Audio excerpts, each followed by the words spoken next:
And we began with a startling new report suggesting President Trump ignored advice from key advisors on giving Jared Kushner access to highly confidential documents.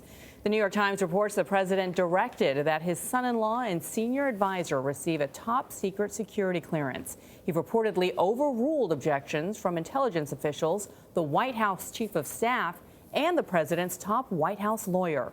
Kushner has been at the center of trade deals with Mexico and has worked closely with Israel, Saudi Arabia, and Egypt to try to secure peace in the Middle East. His attorney says Kushner's clearance, quote, was handled in the regular process with no pressure from anyone. Paula Reid is at the White House this morning. Paula, good morning. Good morning. Since the beginning of the administration, Kushner's security clearance has been held up as his background check stalled, and intelligence officials expressed concern that the president's son-in-law could be vulnerable to foreign influence. We've been working on the peace initiative for 2 years now.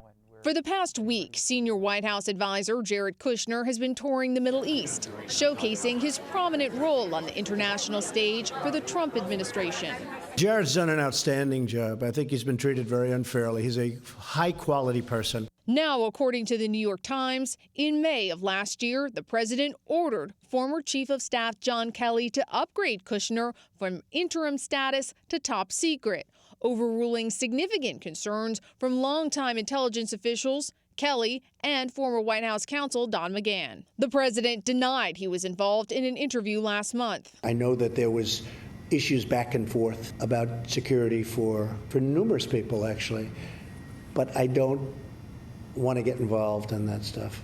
Kushner's wife and advisor to the president, Ivanka Trump, also came to her father's defense. The president had no involvement pertaining to my clearance or my husband's clearance. Last February, officials in the White House told CBS News they were concerned that Kushner was naive and being tricked in conversations with foreign officials, some of whom said they only wanted to deal with Kushner directly and not more experienced personnel.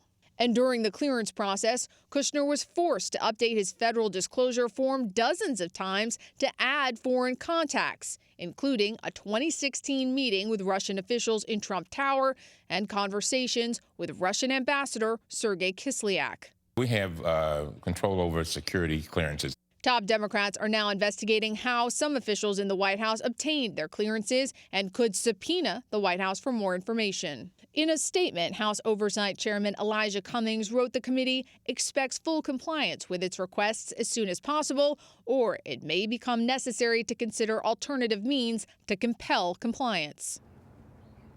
Holding access to a top-secret security clearance allows you to see information that, if released, officials say could cause extremely grave damage to national security. Now, Cummings says the White House has not produced a single piece of information related to its investigation. Alex. Paula, thank you.